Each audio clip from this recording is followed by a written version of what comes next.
Bapak, Ibu, saudara-saudari, sahabat amal kakak yang terkasih dalam Tuhan kita Yesus Kristus.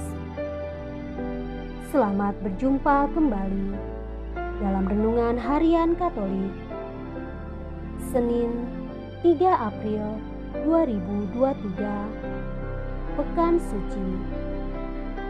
Bacaan dan renungan hari ini diambil dari Injil Yohanes bab 12 ayat 1 sampai dengan 11. Marilah kita hening sejenak untuk mendengarkan dan merenungkan firman Tuhan.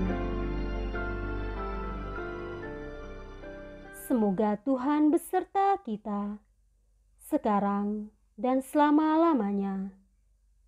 Inilah Injil Tuhan kita Yesus Kristus menurut Yohanes. Dimuliakanlah nama Tuhan.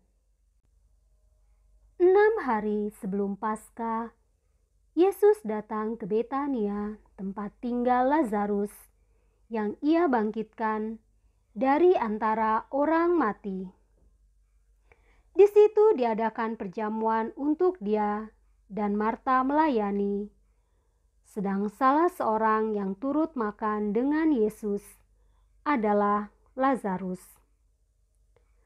Maka Maria mengambil setengah kati minyak narwastu murni yang mahal harganya, lalu meminyaki kaki Yesus dan menyekanya dengan rambutnya, dan bau minyak semerbak di seluruh rumah itu. Tetapi Yudas Iskariot, seorang dari murid-murid Yesus yang akan segera menyerahkan dia, berkata, "Mengapa minyak narwastu ini tidak dijual 300 dinar dan uangnya diberikan kepada orang-orang miskin?" Hal itu dikatakannya bukan karena ia memperhatikan nasib orang-orang miskin, melainkan karena ia adalah seorang pencuri. Ia sering mengambil uang yang disimpan dalam kas yang dipegangnya. Maka kata Yesus, "Biarkanlah dia melakukan hal ini, mengingat hari penguburanku. Karena orang-orang miskin selalu ada padamu, tetapi aku tidak akan selalu ada pada kamu." Sejumlah besar orang Yahudi mendengar bahwa Yesus ada di sana, dan mereka datang bukan hanya karena Yesus, melainkan juga untuk melihat Lazarus yang telah dibangkitkannya dari antara orang mati. Lalu imam-imam kepala bermufakat untuk membunuh Lazarus juga, sebab karena dia banyak orang Yahudi meninggalkan mereka dan percaya kepada Yesus. Demikianlah sabda Tuhan. Terpujilah Kristus. Bapak, Ibu, saudara-saudari, sahabat ama kakak yang terkasih dalam Tuhan, Yesaya menubuatkan sosok hamba Yahwe yang berbelas kasih dan tidak mematikan harapan orang. Bulu yang patah terkulai tidak akan diputuskannya, dan sumbu yang pudar nyalanya tidak akan dipadamkannya. Hamba Yahwe ini selalu setia dan berkobar-kobar dalam menjalankan dan menyelesaikan tugas perutusannya, yaitu menegakkan hukum dan kebenaran di tengah bangsa Israel. Serupa dengan hamba Yahwe ini, sekalipun sudah menyadari saat-saat terakhir hidupnya, Yesus tetap setia dalam menjalankan tugasnya. Yesus tidak menolak ketika Maria meminyaki kakinya sebagai pengingat hari penguburannya. Di bawah ancaman dan tekanan, kita mudah tergoda untuk meninggalkan tugas yang dipercayakan kepada kita. Namun, di sini integritas dan kualitas pribadi kita sebagai murid Yesus sedang dipertaruhkan. Dengan integritas, kita diminta untuk memilih keberanian atas kesenangan sesaat.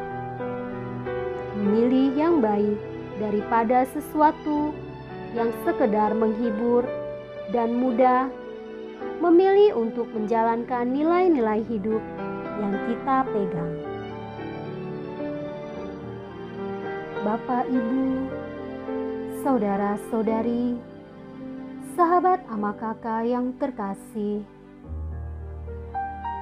secara khusus kita renungkan reaksi Yudas terhadap peristiwa saat kaki Yesus diurapi dengan minyak narwastu yang mahal oleh Maria.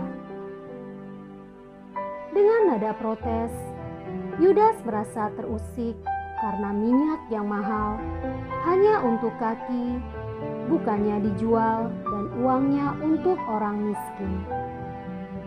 Sungguh mulia, bukan? Namun penginjil memberi catatan bahwa hal itu dikatakannya bukan karena dia memperhatikan nasib orang miskin, melainkan karena dia adalah seorang pencuri. Fenomena ini rasanya banyak terjadi dalam kehidupan ini, menjadikan orang miskin sebagai alasan mulia untuk mendapatkan keuntungan pribadi dengan mencuri, kolusi, korupsi, dan tindakan tidak jujur lainnya. Berita-berita di negara kita secara nyata memperlihatkan bagaimana orang-orang memperkaya diri dengan menjual orang-orang miskin, dengan berkedok agama, dan demi Tuhan, dengan dalih untuk korban bencana alam. Mungkin di antara mereka itu, kita para pengikut Yesus juga melakukan sama dengan yang dilakukan Yudas. Marilah kita berdoa. Ya Tuhan, semoga kami selalu setia untuk menjalankan tugas perutusan kami hingga akhir, supaya nama-Mu selalu dimuliakan dalam pekerjaan kami. Amin.